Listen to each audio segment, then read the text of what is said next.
time. Man. I just You're hit the creating your own games? Yeah, one's about growing flowers, so to speak. It's kind of simple, but I wanted to make sort of like an educational type thing that I could try to sell. So it's very like simple, like color matching, like pollen to flowers and things like that. But the other one is also one I want to try to sell, but it's something I've been working with a couple. Well, I came up with the idea and I pitched it to these like a couple psychiatrist friends that were trying to meet more. But it's like a game about like coping with grief, basically, and trying to get to acceptance as a group. Man, that sounds heavy. But like things, it is kind of, but it's sort of fun. I don't know how to explain it. It's because there's different phases, and then you'll like say there's platitudes that you like say to the group, and platitudes just mean nothing to most people. But if you're in a certain mindset, like if you're in denial or bargaining or anger, whatever stage you're in, it might spurn you to move to another one. So it's like a social puzzle where like you might unintentionally like shift the board. But if anybody saying a platitude to like mess up the board, then there's like axioms, like sort of like harsh truths that mess up the entire board. So like all the progress gets reset basically because somebody like the difference of a platitude being like, you know, hey, it's not your fault, don't blame yourself, versus like if somebody blurts out this uncomfortable truth that's more like your mistakes are your own, like deal with it. And this sounds like emotional Jenga. It is, well, and that's literally because I feel like that's what real life kind of is like you don't know what to say to someone sometimes, and you're like, do they need tough love or do they just need to like hear something? And you never know how it's going to land. It's only like how it affects you. Most of the time you hear something and you're like, whatever that means, like, but then you'll hear it and you're like, shit, you know? So like I wanted a game where it shows like the power of words, but also like how it's like something we all like get through together or whatever. So if anybody wants to cope with some grief, let me know. Well, isn't that why we're all on here tonight? R.I.P. Yeah. No, I'm teasing. Okay, can everybody hear pretty well then? Everybody sounds good? Yeah, I can hear everyone. Cool, man. All right, I hit the coming through. You're fine, man. It sounds good. Okay, I hit the record button, so we will get this started. Welcome, listeners and viewers, to Pitcast mid-July. This is mid-July 2020. Still broadcasting deep from the quarantine. We just finished recently wrapping up our third in the Quarantine Cup series, Q-Cup III. And this time we ran it a little differently. And I'm very happy to have the guys that finished in our final four on with us. So from left to right, my left to right, we have Lorian Elleman. How's it going? David Velasco. What's up? Yeah. Nick Rohr. Thank you. And Tim Baran. Yep. All right. So all of you guys were the top four. And I want to pick your brain and just kind of turn it over to you guys and let you go through your experiences in the Q-Cup top four. But first, how about we set up what was different about this Q-Cup from the other ones? I don't know, David, why don't you start? I'm looking at you. So the biggest difference we had was a change in our formats. So rather than playing traditional old school 93, 94 and middle school, we swapped that out for the Swedish 93, 94 with Scryings as our first batch and then Classic as our second batch. So kind of an expanded pool in both respects. Definitely some interesting changes to how like people built decks for this whole thing.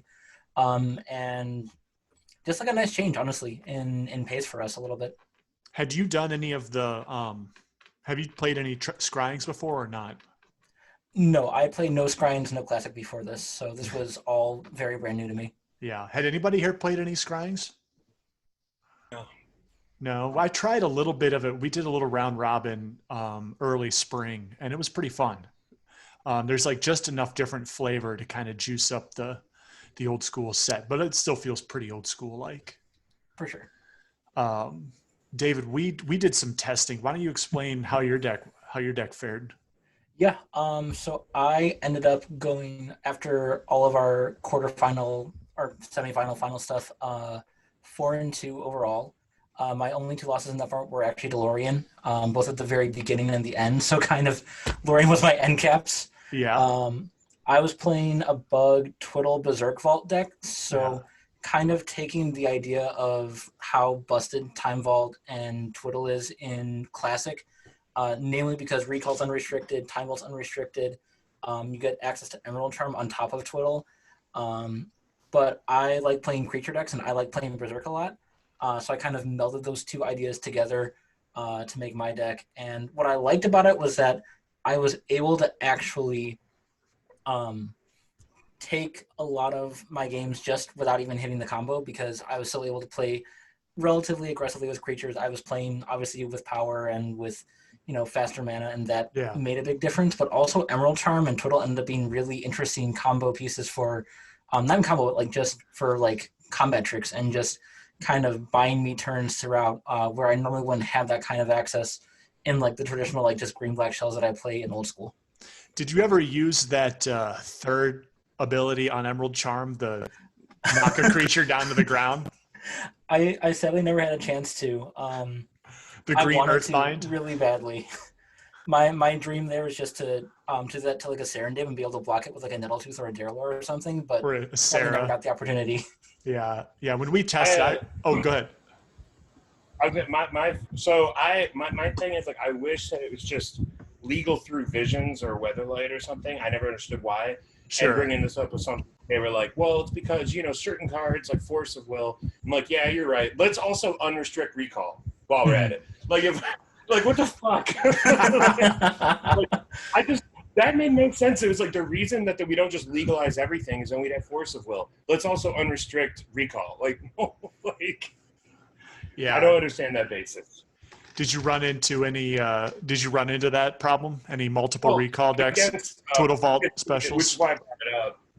Just against David, at least that I ran into. But even then, it, like I'd forget. And I remember like him even like maybe I just had like a pause of like what? Because like I remember a recall happening, getting stuff back later, another recall, and I'm like, wait a minute, doesn't like recall exile itself? It was like, yeah, it's unrestricted. I'm like, oh yeah, of course. It's of course it's unrestricted.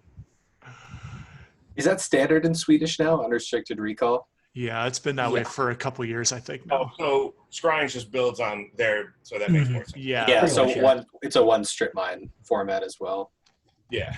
Yeah, I played with unrestricted recall, but 4 strip mines at that event in Seattle last year, and it was insane. It was gross because it's just like you have so many strip mines when you have unrestricted recalls too. you're blowing up like 3 strips at least per game. Jesus. Or you're using 3 strips at least per game. Magic doesn't have to be fun. No, it doesn't have to be. No one guaranteed you fun. Like that's your problem. Tim, could you play or explain what you played for Scryings? You beat me in the batch 1. Yeah. So I spent most of my time building my classic deck. So my Scryings deck was a bit of a lazy. I just took the old school deck that I was playing at the time, which was red, white, blue, and then just looked for cool cards to add, which I only picked 3, which was Wildfire Emissary, Grinning Totem, and Dwarven Miner. Yeah. But you did play 4 Wildfire Emissary main, right? Yeah, 4 Wildfire Emissary main. That was one of my favorite cards, like in high school, because the common 3 creature removal spells were Swords, Lightning Bolt, and Terror.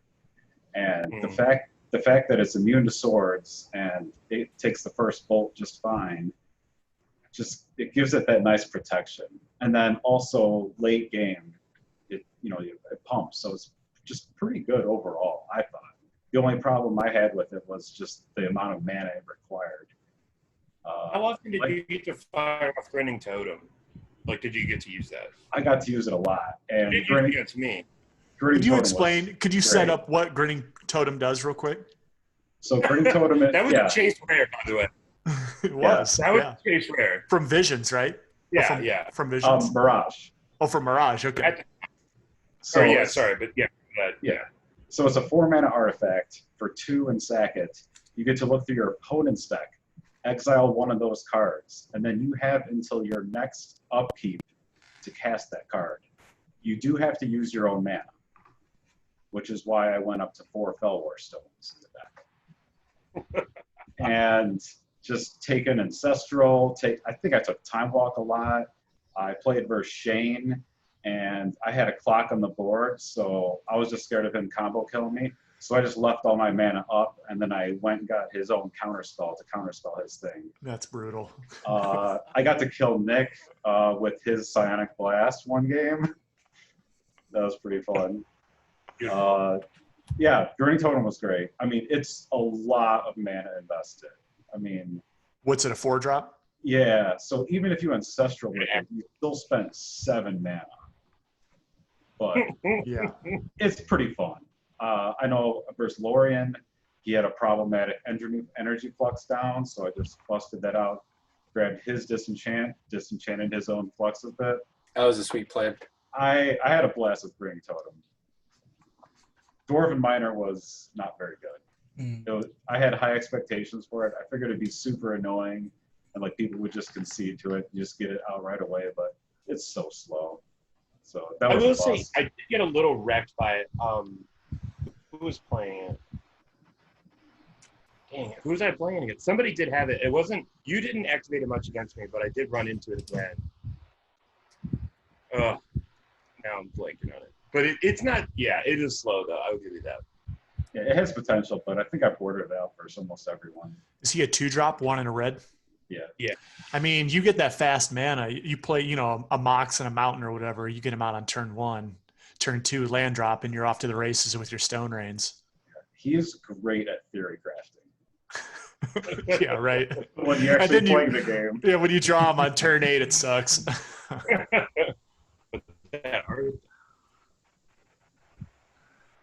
What was Lorien? I never even saw your deck. Did you go 4-0 in the Scryings? No, I went 2-2. Oh wow. Yeah, I lost to Matt Slack, who was on Pegasus Control in 3 games. Mr. Punts. Yeah, right. Mr. Sorry, not supposed to use his real name. Name redacted, Mr. Punts.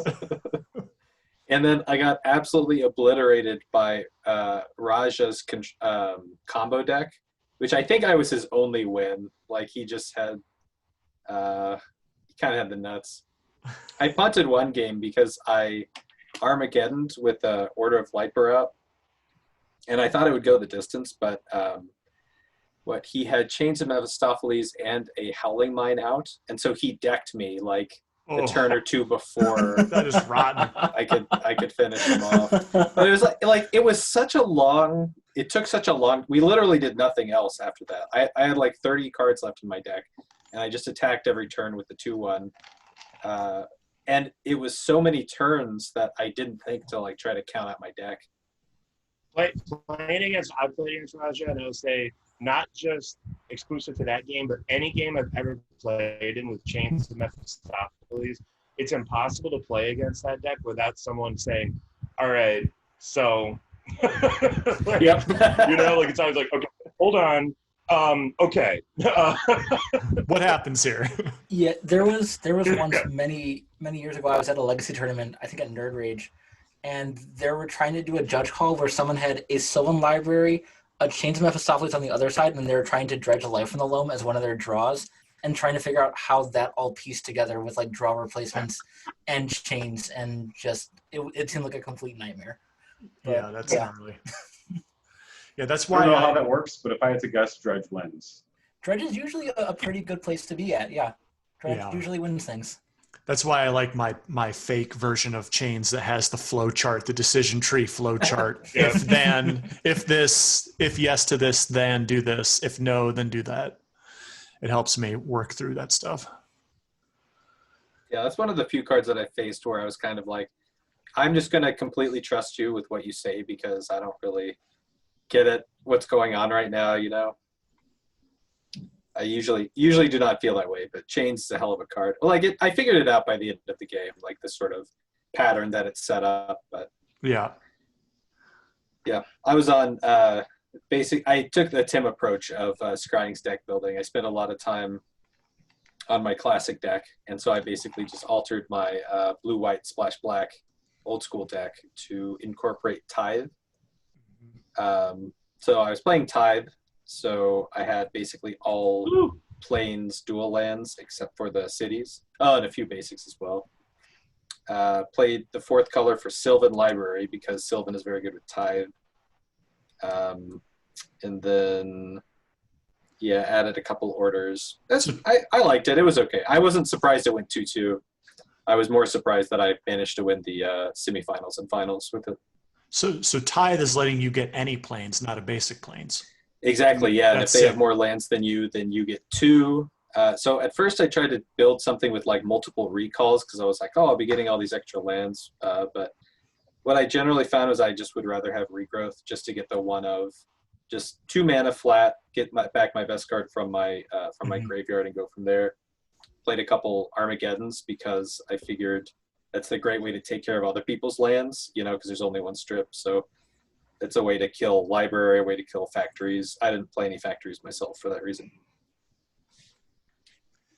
Did anybody have the frustrating experience of just getting a turn 1 library dropped on them? Yeah. I think, Lorian, in our last game, you had a turn 1 library, yeah? Yes. Yep. So I won game 1, and then he was on the play game 2, and I had a library as my only land, but I kept the 7 because I would never do that with like, you know, a 4-strip format, but Exactly. But in one turn, why not? It just completely dominated the game. It just was completely out of control. It doesn't take too many of those to make you appreciate the extra strip mines. I mean, what we found is just kind of like a lot of the times our games came down to who drew the most restricted cards and how frequently did you draw those things, or like did you draw a regrowth for your restricted cards? Yeah, we haven't even gotten to Classic yet. Oh God.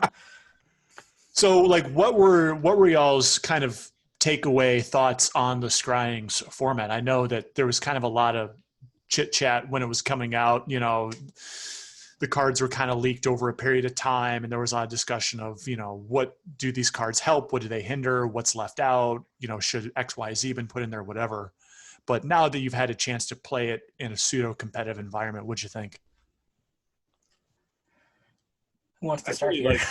I played before Tithe. I love Tithe. I thought that was like that card's baller. Like, with all the duels and stuff. Like, yeah, man. That's like a whole new deck right there, but it's still like a shell. Because I went with like if Lorian went, what was your list? You were doing Tithe, but like Control, I guess, more so.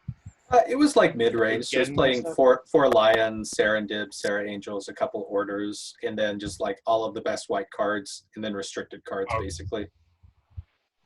Yeah, like I ended up going like Tithe, but because I just had Disco together, I wanted to do that so I could always grab a scrub land and have like a Sedge Troll active and stuff and have the discs, but always just like I mean, I just like Tithe because even if you're not behind on land, it's still like end of your turn, I'm gonna go fetch like a good color I need, you know, and like have that land next turn. Like it's still a great one drop play, you know. Yeah, that's some cool mana fixing. I didn't realize, I'd forgotten or never knew in the first place that it let you grab any planes. Like it lets you get a duel, like a fetch land. That's amazing. And if you're behind even like one land, like mana or like land tags, you get a second one. So it's just like if you're on the draw, the card is nuts. Like it's just like, it's a thing of beauty, really. Yeah, I would agree. Like, I think I played just you and Lori and Nick were the two I played who had Tithe, and every game it was either cast or like very useful for at least getting like your mana like on point every single time to be able to actually cast everything that you want to fairly easily. I think there were definitely some standout cards in Scryings that I would love to see as maybe even like something that like EC could incorporate, but I also know that like, you know, part of that is that like because we cover all of Fallen Empires, there would be some overlap in there. So things like I know Darylor was a card that just happened to be in Scryings, which worked out well for me because I love Darylor. Yeah. But I mean, on top of that, I think the charms, especially, were like some of my favorite things. I've played Emerald Charm in mine. I really enjoyed playing Emerald Charm just overall, just giving green access to Yeah. any sort of like disenchant effect. Other than like what I mean, I think I've been playing like Tranquility in old school for forever, and It's hard. That's hard. It's not great, but Emerald Charm is awesome, and it's really nice against things like Underworld Dreams and Moat and stuff like that. It's just lovely, and it just does everything that I wanted to. So, yeah, Tranquility always are probably playing Sylvan Library if you're playing green, right? Mm-hmm. So like you gotta usually, I don't know, not always, but you might lose something important. Exactly. So do you want to roll on to the classic portion then? Sure. Yeah, let's do it. So let's briefly set up what classic is. I kind of think of it as old school plus middle school, but with a restricted list in the middle school pool. Is that a fair way to describe it, you think? I think that's Yeah. pretty fair. Yeah, so it's what? It's everything through 03? Yeah, through Roughly, Scourge. yeah. It's Through Scourge. everything old bordered, basically. Yeah. And then a lot of that just powerful middle school era stuff, quote unquote, is just restricted. So, you know, Mind's Desire, Necropotence. I don't know why I started with Mind's Desire. I was thinking of Storm shit. You know, Necro, Bargain, Will, all that good stuff. And so let's run through what you guys all played. And I will not even bother with my 0 and 4 list. So let's stick to the winners circle here. David, why don't you kick it off? Yeah. So I decided to play Red Green Goblin Chain, which is goblins with food chain. And Oh yeah, I wish I would have played against you with that. namely, I think the most important part of that deck is the fact that Goblin Recruiter is unrestricted in this format. So you get to play 4 of them, and it's kind of just a nightmare. I had a game against Mr. Punts. It's actually our game 3, and I had mulled the 5 on the play. The opener I ended up keeping was Black Lotus, Taiga, Goblin Lackey, Goblin War Chief, Goblin Recruiter, and Matt didn't have the force, so I literally dumped my whole hand and then stacked Siege Gangs on top of my deck, so that the next turn, if my Lackey went unchecked, I was just ruining him. Well, it couldn't happen to a more deserving opponent. We played one of our games on like a Monday morning at 9 a.m. and like my deck was horrible. It just didn't work as well as I hoped it would. And like there was a point where and I didn't have any blue. That was the problem. That was the big decision-making problem right there. So there was a point at like one of the end steps where like he had gone like Ancestral, AK, another AK, and he had just drawn like 9 cards on my end step or something like that. And like, it was taking forever. And like, I was getting pinged with like work emails. So I'm like shifting back and forth over to here to like, you know, type on my laptop. I'm like, he's like, yeah, I'll do another AK and draw 4. I'm like, yeah, man, that's fine. Whatever. I'm just like trying to see like, if I have a work responsibility I have to take care of. And eventually I'm like, hey man, I think I'm done here. Cause he had drawn like 9 or 10 cards. I'm like, I don't think I'm going to win this one, dude. But anywho, so how did your Gabos deck do? Was it a 4-0 or a 3-1? It was a 3-1. My one loss was actually to Tim, just because he was playing a little bit faster than me. Storm is pretty good at doing that. Yeah. But yeah, I mean, for being a non-blue deck, I know Finney was playing like goblins with like all the blue restricted cards. He had similar results, but I felt like sticking to red-green, being very like consistent on just, you know, trying to do the same thing over and over again. It was ended up being a very fast deck and a very resilient deck, especially like sticking things like pile drivers or just having lackeys active at all in a format that seemed to be less focused on the creatures and more on just doing really absurdly broken things with like either a combo or something else that's not necessarily creature based. I kind of got to go under a lot of people pretty quickly. So did you have to mull a lot to get a killer hand? Yes and no. I'll say when I was playing against Mr. Punts, my winning hands were mulls to 4 and mulls to 5. So, I mean, it mulls well. I'll say that way. Yeah. It's like I can afford to mull down, but I mean, at the same time, I kept some pretty, you know, decent hands on like 7s and 6s that, you know, maybe weren't as fast, but they still get the job done, you know? Yeah. So Tim, you were the bad guy on Storm. Yeah, This was just classic Tendrils win con. yeah. I tried to initially make a memory jar copy artifact Negro deck. This was like an old deck. I think it was before jar was restricted. So I know jar is restricted here, but you would play 4 jars and 4 copy artifacts, and then you try to get like a Megrim or 2 down, and then just activate multiple jars and just get them for like 70 with Megrim. But turns out with jar restricted, it wasn't really working, and what was working in the deck was Tendrils. So I just swapped to playing Storm. And it turned out all right. I went 2-2. Gotcha. So what'd you lose to then? Mainly Force of Will. Yeah, I think I'm a bit high on mana sources, which turned out great versus David, because without Force of Will, I just needed 1 action card to get them. But versus Force of Will cards, they were pretty brutal. I had a few games where I just get something forced and just kind of sit there and draw Dark Ritual. Yeah. So could probably use some tinkering, but it was pretty fun. The other Storm deck that I knew about was Raja's, which was more of the High Tide style Storm deck. And he blew me out with a brain freeze in 1 game. Was anybody else on Storm, or was it just you 2 guys? I think it was just you 2. I'm not sure. And go ahead. It seemed like a diverse format. Like every deck I saw, it looked kind of different. It was somebody's own kind of unique take on all the restricted cards they wanted to play with. Yeah. Mm-hmm.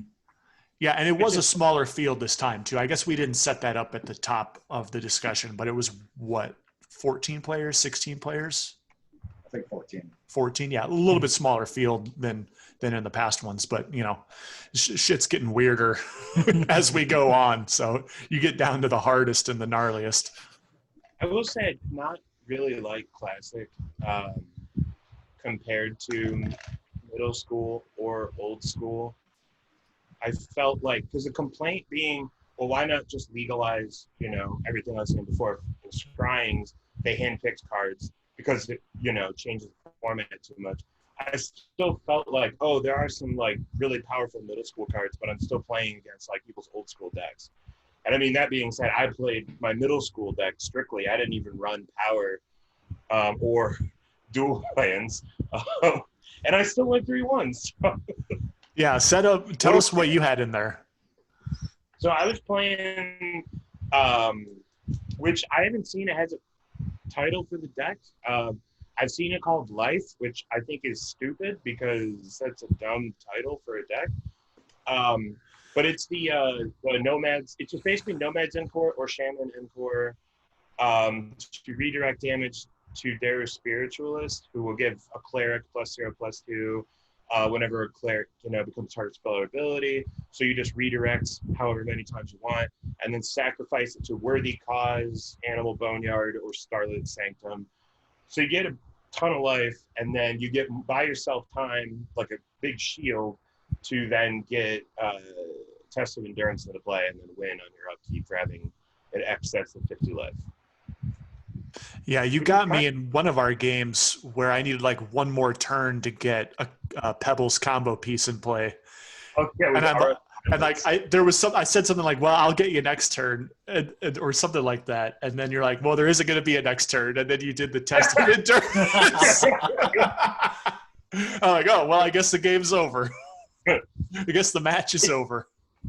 It's weird. It's a weird deck because I figured it would work because who's going to be playing removal? Like, all my guys are just little dudes, and they're so fragile. And the best part is the only creature removal I could think of that you would even play might be like Masticore, which did come up when somebody had a Masticore, and it was like, you can target my Spiritualist, but he gets +0/+2 just by targeting him. Do you want to do that? Like, you're just going to spend mana for him to not die. Like, and and then he can block pretty favorably too. I can give him infinite toughness to just block. So it's a weird deck. I look at that. Like, It's fun though. It's really, really fun. I recommend it. It is surprisingly expensive because of the Academy Rectors, and the survival of the fittest if you go that way. But Jaco is saying, at least when I posted that in the middle school thread, that isn't necessarily, it isn't necessary. The survivals aren't, but I was trying it for now because the best part about that deck is you have so many tutors. You have like Living Wish to get the ones out of the board because Starlit Sanctum is the land or any of the combo pieces or creatures.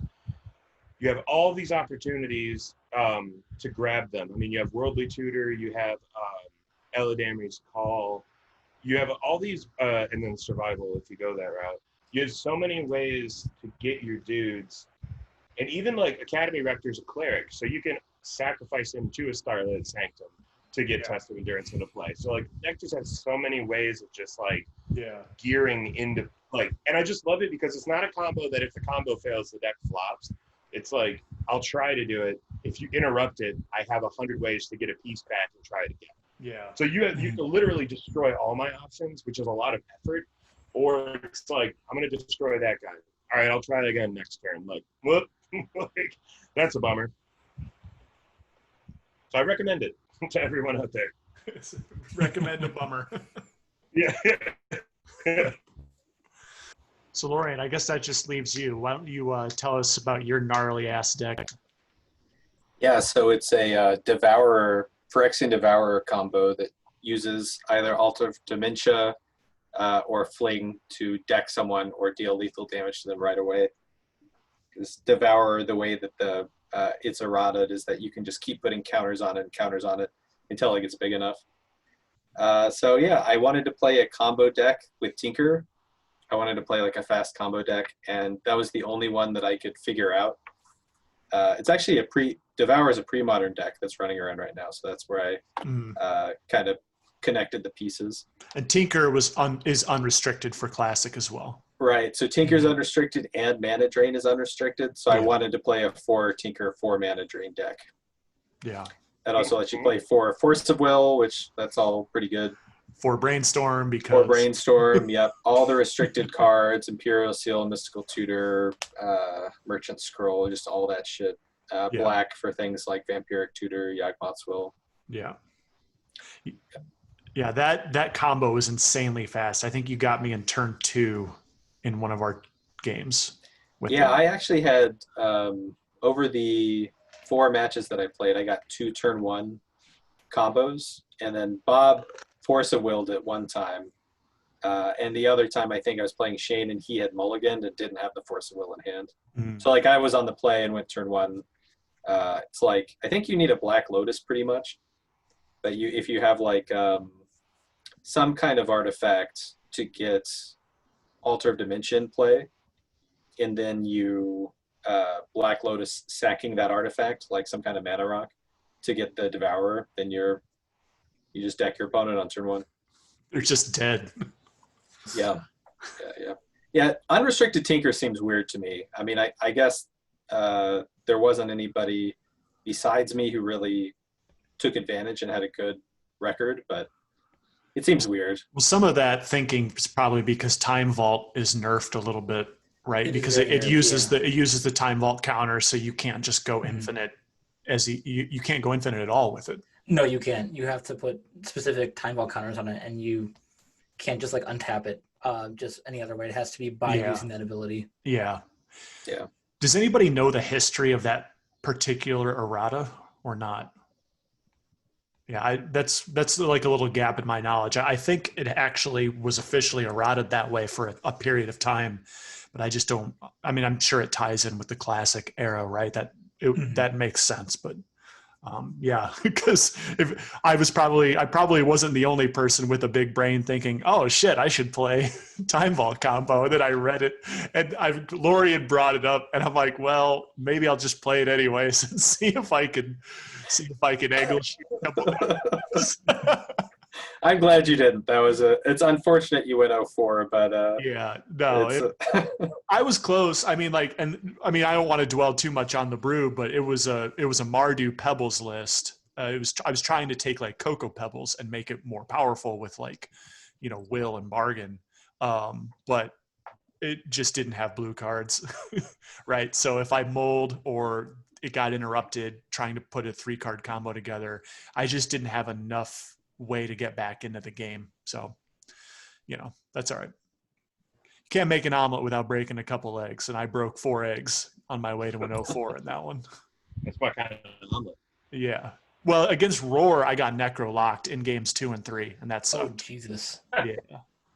Yeah, that was a bummer. But it's like it's a 3-card combo. You can just shit the bed and have like your 2 enduring renewals on the bottom of the deck.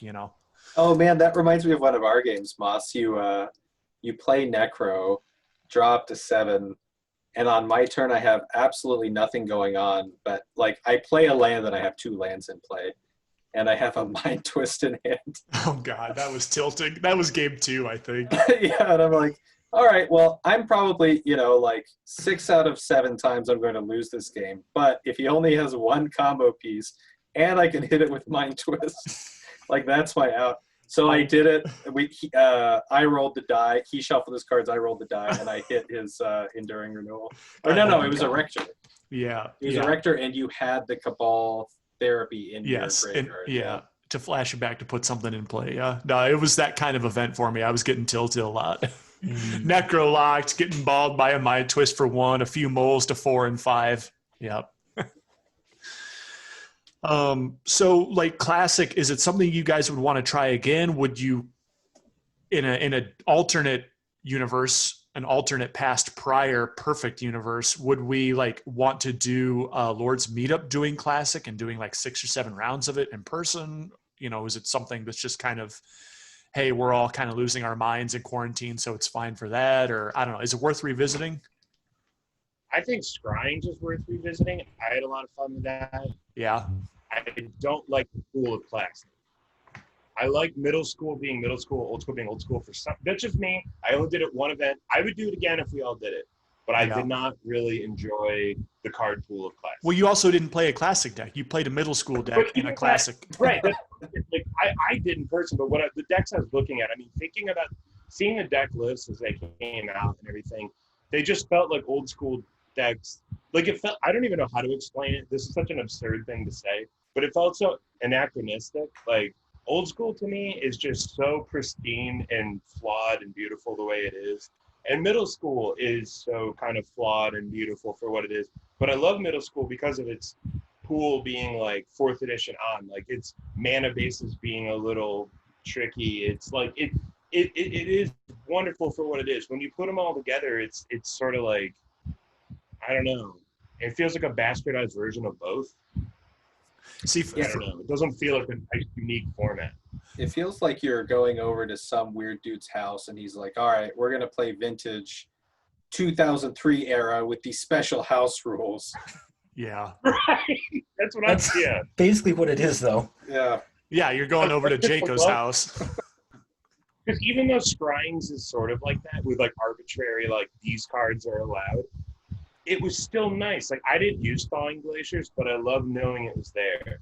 I didn't use certain cards, but I was just kind of like, this is like nice little spice. Like this is a nice, I don't know. And in old school, as flawed as it is, I love when we do old school. Old school is such a fun, like, what brew are you doing? In middle school, I've been loving that, but yeah, like you're saying, Lauren, something about it feels just kind of like we can only play up through Scourge, vintage with some other rules. See, I mean, oh, go ahead, David. I feel like in the same way that we enjoy playing 95, I can see why Scrying is kind of like a similar sort of idea, where it's a break from old school, but it's not so far out that it's a completely different format. But it does encourage you to think differently about the decks you're building and think differently about the cards that you're playing.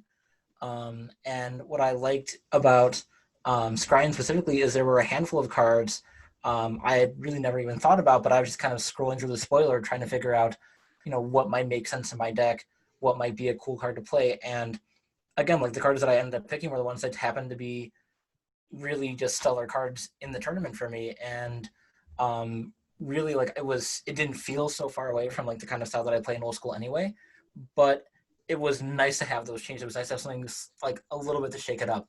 And I think with Classic, I feel like Classic definitely is a format where you have to be playing power, and most of the time you should be playing blue. I mean, obviously Nick and I are kind of like an exception there, where we were playing non-blue decks and did, relatively well. But I feel like the power ends up being really, really important a But lot what of did the I lose times. to? What I did lose to that point in Classic when I was playing green-white, I lost to Greg, who was he was scrubbing out, he was telling me, but he rolled me because he was playing blue with like Force of Will and shit. So like I would try to combo out and he just counter it, playing Exalted Angel and beat my ass, which props to Greg, great deck. But even a guy who's not doing well is like, well, but I am I'm running counter spells, so Yeah. sorry.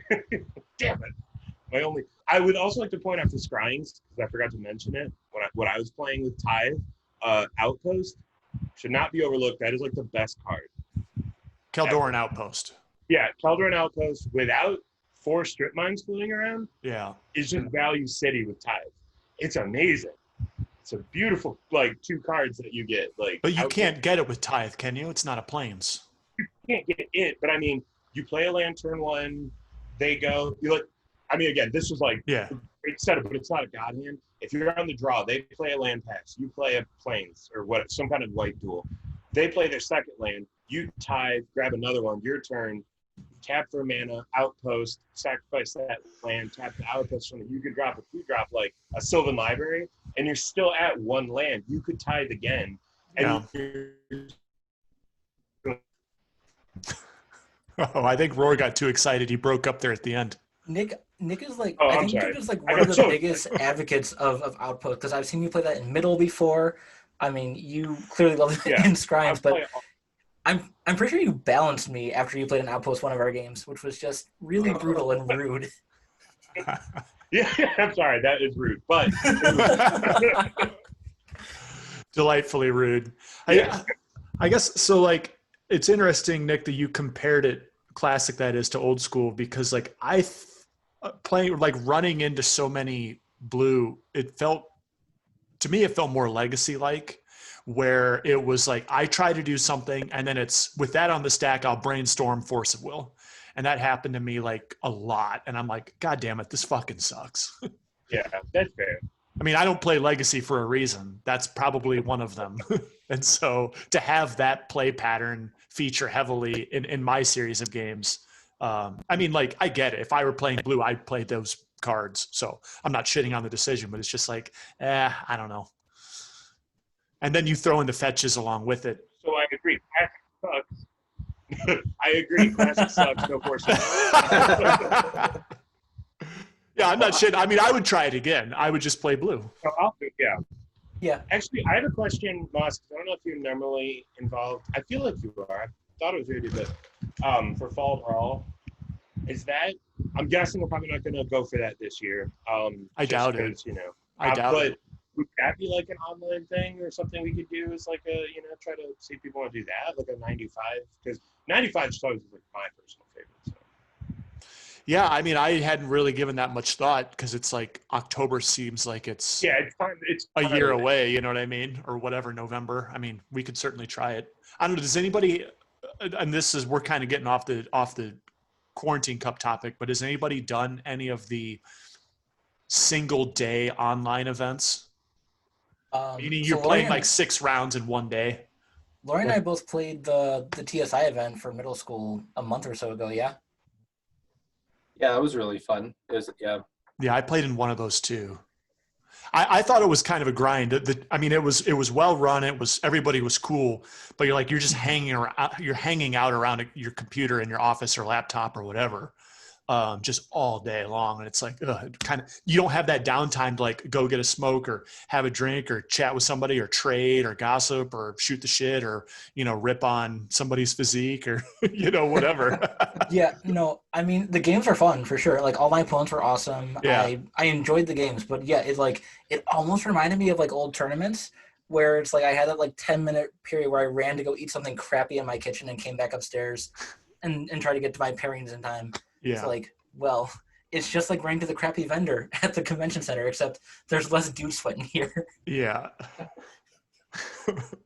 So yeah, I don't know, Rohr, if we would do like an all-day Fall Brawl substitute. Oh, not an all-day one for sure. I like these, like, give us give people time to coordinate. Yeah, schedules. I like the batches a lot because it just gives you that flexibility over a 10-day window or whatever week-long window to set it up.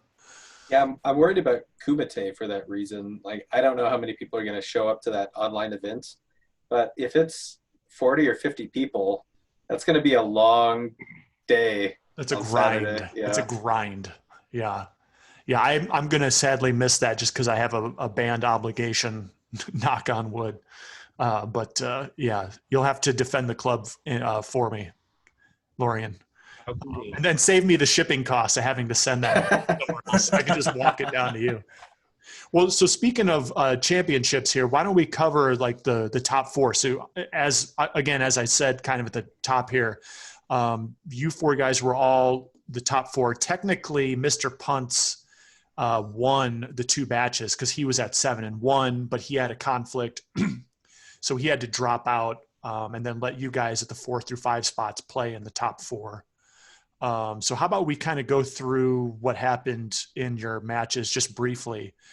You guys, for the top four, had to run back your Scryings list. And so how about David and Nick? Why don't you just give me just a quick recap on your final four match? Sure. It was kind of like a beat down. Like David's list is like, okay. I mean, Battlefield Gin is so good because not like doesn't really look like on paper. I wasn't like that's not super threatening, but like that 4 toughness like is I couldn't bolt like anything in this deck. Because what like you have Darylor, you have Serendib, you're free, right? Yeah, it's Nettletooth, Serendib, and Darylor. Yep. Yeah, so like, I couldn't bolt anything in that list, and other than bolts, I did have swords. Like I had balance, I had disc, but a lot of like disc itself kind of comes to answer that. Like I wasn't really going to be able, and even then, like my sedge trolls wouldn't remove them. Would just like be walls I had to leave mana open to regenerate. Like so I was kind of like on the back foot like the whole time, just like waiting for an answer while it's just kind of like fresh. You're coming in every turn. So aside from time vault and that shenanigans, but yeah, like way more than my deck can handle. It's fun. I think our semis, I didn't actually see a time vault throughout our semis until like I think the last turn. But I mean, knowing that it existed. Exactly. I mean, Nick and I had played I think early on into batch 1, and I think our game 3 especially kind of highlighted just how easily I could kind of combo off. I think by the end of it, I had run through about 6 turns, and I was able to like recall Time Twister a couple of times, and Nick was tapped out, so I could just kind of freely just redraw cards and just recur stuff. In our semis, I took game 1 with just double berserk because that's just what I do to people. But our game 2 was interesting, and this was one where I really thought about the decision between picking Urnum, which I'm very used to and that I love playing in old school, and then trying Nettletooth instead of Urnum in this build. And what ended up happening, Nick tied in his Urnums. Now, naturally, those are really good blockers against me. If I have, like, multiple creatures every single time, he was like, Serendib has Forest Walk. Like, okay, sure, great. Like, you're not blocking anyway. Eventually, we got to a point where it was down to just, like, I think my Darylor and his Urnum. And because he was playing Urnum, I was able to actually attack into him because he still had that Savannah up. And that was one of the... I had the outpost, but because you had gotten rid of him somehow, because I was able to still make dudes to keep blocking. Oh, but then I get Darylor with Forest Walk. That's what it was, yeah. Because when I dealt with it, okay, yeah, you're right. That was the biggest issue. It was like once Nick had gotten rid of one of my creatures at least, then it meant that I was stuck with the one that he had to give the Forest Walk to. And that was like the one spot where I was like, okay, this is the one big reason why I didn't want to play Urnum in this tournament was I didn't want to be in a situation where I had to give something Forest Walk and then I just lose to it.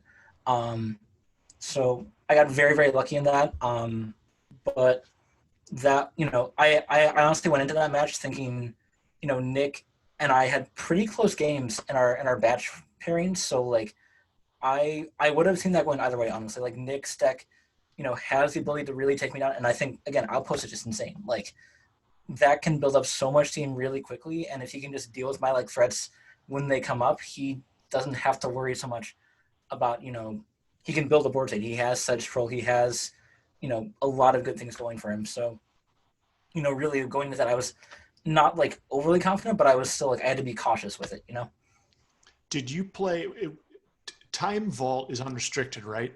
I Yes. forget. It is. How many did you play? 2? I only played 2 because I really didn't want to go so all in on the combo. It was more so supplementary Sure. to what I was doing with the creatures. And it just so happened that like Twiddle and Emerald Charm work really well with that. And so do just having like recalls and stuff. Yeah. Really, I almost like I ran 4 recalls just because I could, but I kind of came out of it thinking I didn't really need that many.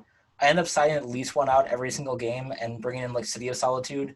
How was that for you? It eats disenchants. Yeah, that it does. That was, I feel like it serves a purpose because it's eating the disenchant that my Time Vault won't eat later, but it also can have like some issues, but really like my deck is mostly sorcerer speed anyway. So Yeah. like having like even 1 in the main board would have been a really big benefit. Just because it really slows down your opponent, makes them take off more time on their turn. If I'm trying to go off, it means that I don't get disrupted, which is insane.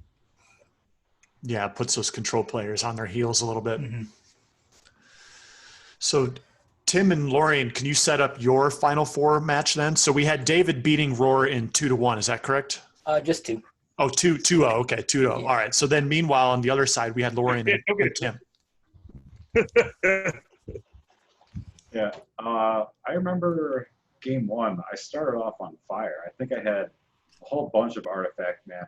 It was like Soul Ring, Felwar Stone, and a Mox coming out right away. And I powered out a Jam Dayton, I want to say. And I got 2 reads out of it before Lorian disenchanted it. And then we kind of traded back and forth creatures with creature removal for a little bit. And then I remember you sticking a Sarah Angel, and she was just too much of a pain for me. Went the distance, yeah. That was dealt most of the damage that game. I don't know. Did you play like an Armageddon or a Balance that game? Game 1? Yeah, because I won that one and you won game 2. Is that right? Yeah. Yeah, I think what I did was I like Armageddon with Zurin Orb, so I gained a whole bunch of life. And I'm gonna say I already had the Sarah Angel down, and then I basically just rode that to victory. So it took a few turns, but like I was so far ahead on life, I think I was taking hits from Wildfire Emissary. We were just like racing, but the Zurin Orb put me just far enough ahead that I could close the game before Tim could. That was a good one. And even with the artifact mana, I didn't have enough pumps for the Wildfire with the Armageddon blowing up the lands. Because Wildfire is what, 1 and a red to give it 1/1 or 1/0? Yeah, to give it 1/0. Yeah. Yeah, so it's pretty hungry, mana hungry. Yeah.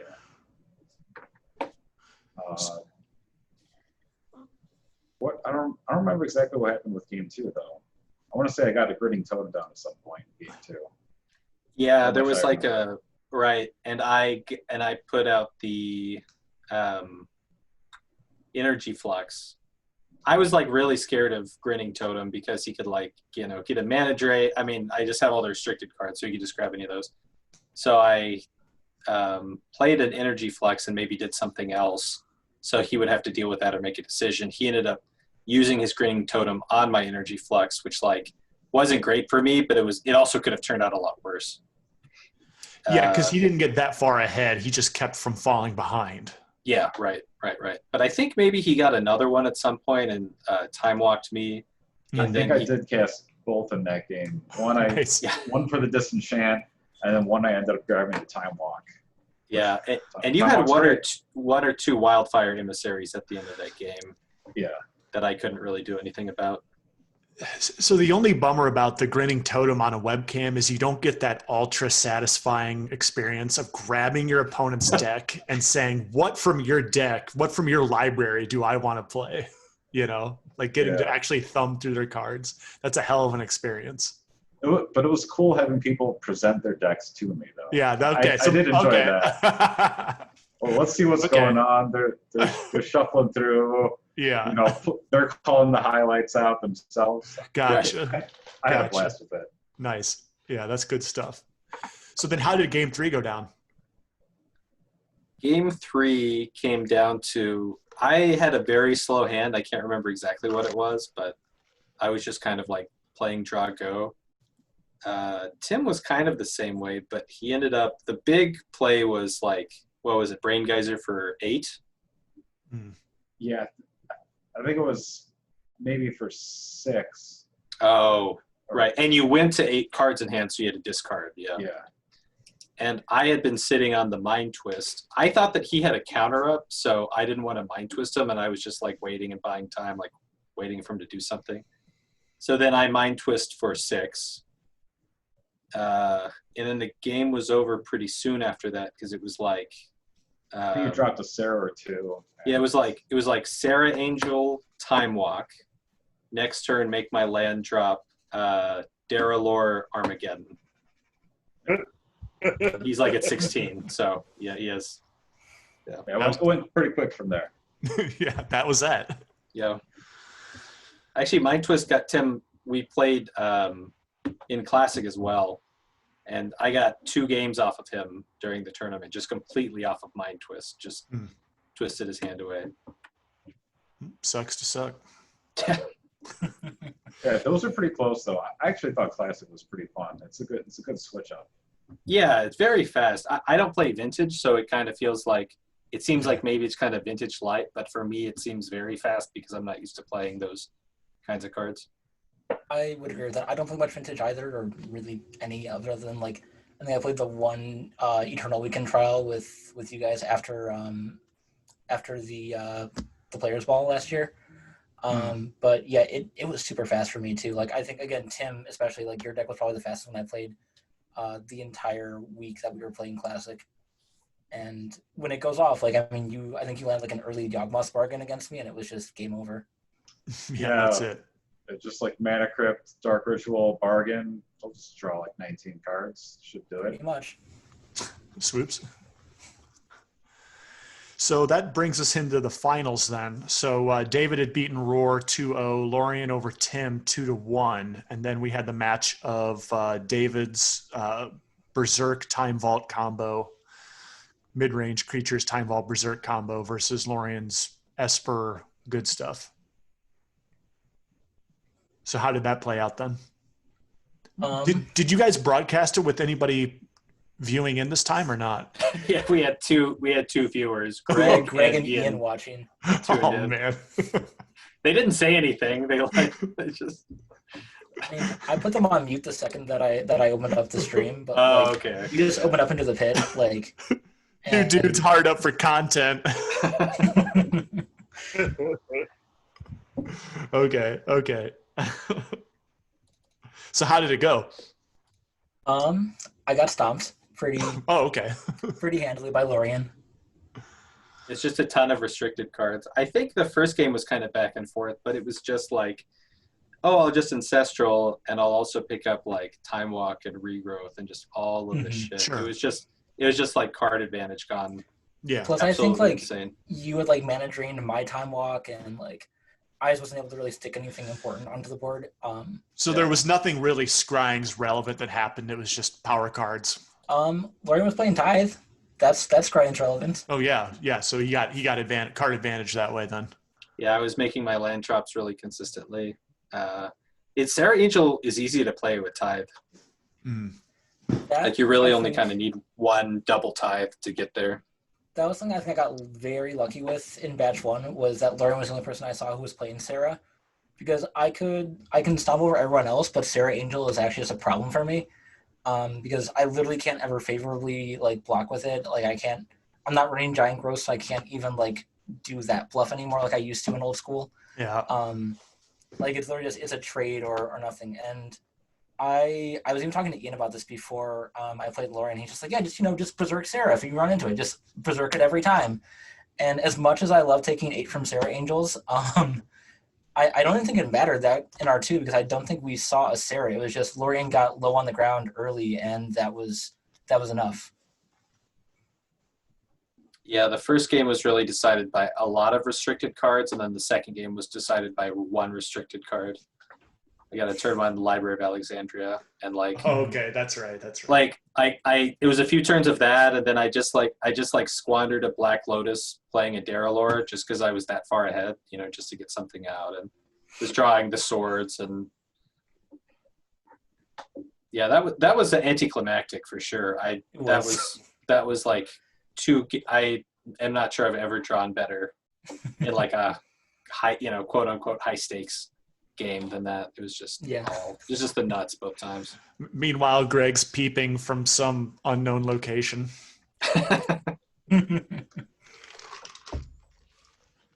Well, that's a wrap, Lorian. I guess you're the two-time defending Q-Cup champ. Yeah, I'm surprised by that, but I guess if you play restricted cards, you win some games. Yeah, with great power comes great win rate. Pretty much.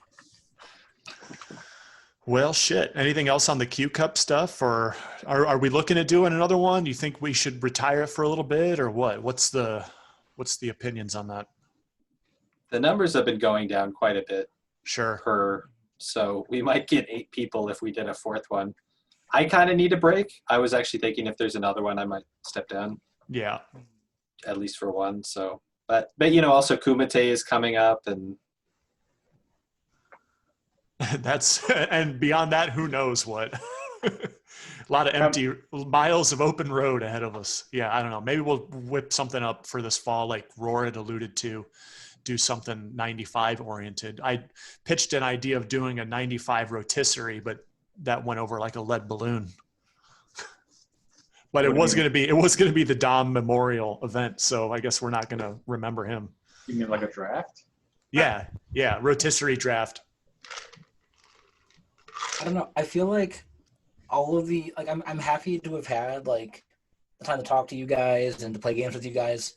But at the same time, I think after a while, online Magic just gets exhausting.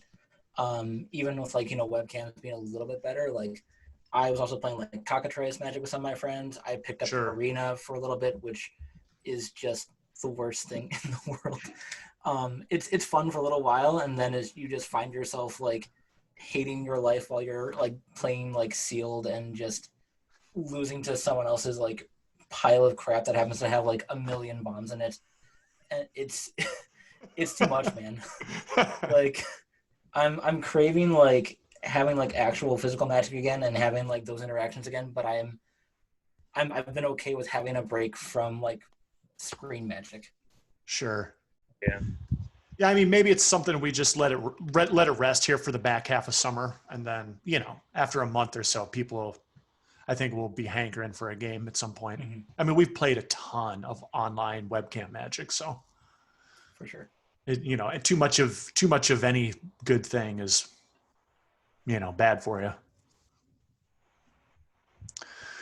I don't know. Any other topics? Anything else? Any bones to pick? Rohr, you've always got a bone to pick. We can shut it down if you like. I don't care. Let me tell you something, Mean Gene. No. I mean, like I said, I want to play 95. So the next time we do, I hope we do a fall brawl. And I mean, that would give us some time to breathe. Maybe something before then, but still, that's just always my favorite event. 95. Ice Age is just a nice touch. Ice Age Homelands doesn't add a lot of new cards, but what it does add, it's enough for me. It's good. I like Ice Age a lot. Yeah, it's one of my faves. I like Homelands a lot too. I mean, fuck. I feel like it's easy to say Homeland sucks, but Autumn Willow's pretty good. Primal Order, pretty good. Well, that's just your contrarian streak coming out. Well, those are fun cards in Homelands. I ran out of cards. That was basically it. What else did I ever? I think it was just those two. Serrated Arrows. Serrated Arrows is also good. Mm-hmm. That was in my sideboard, and I never brought it in. But yeah. I was actually gonna, Rohr, if you won the semifinals, I was gonna bring it in against you. just to make me like flip the table or like stand in awe of your power. Bow down. Yeah, And like, his bow down before his big brain. Finally, a worthy opponent. All right. I think this is a good spot to wrap. I do want to do a shout out, and Rohr, this actually goes to you specifically, you and Grant and Sanders for putting together that Spectral Chaos preview thing. That was our last up. So thanks for picking us up while Carter and I were on the sideline there. Yep. That turned out pretty good. But it's more on me for like carrying it, like on my back. Like, It was enjoyable. I spun that, and it was kind of neat just wondering. I'm like, well, what's going to happen? Like, I had no idea. Like, I knew very little about the project, and plus, it's like with those three knuckleheads, it's like anything could happen on the actual recording. So, I really liked it too. I feel like at the beginning, no one had really looked at it that much, so it was like everyone was figuring out how shitty the cards were in real time. I'm so glad that set wasn't made. I will note that several times Grant alluded to like, oh, we'll just put X or Y in the video and you can see it there. And then I asked him for the video and he never sent it to me. So that one's just going to have to sit in the vault. Equals 0. Yeah. So a typical Grant bonehead maneuver there, but oh well. All right. Well, and then my last parting thought, we don't normally do this, but I'm going to dedicate a specific ending track to Tyler Edders, who recently moved away. He's out in LA, and Carter and I were working, and little Greg, of course, were working on getting his place patched up or packed up. And it was really mostly Greg and Carter. I just did some manual labor on the loadout, but, just sending out good vibrations to the West Coast to Mr. Edders, and we miss him. Absolutely, man. Yep. Cool. All right. Well, I'm going to hit the button. I think that's it. Thanks, everybody. Thanks, Moss. Cool. Thanks, guys. Where the hell is that button? Oh, I'm going to hit the start record button? No, I'm just kidding.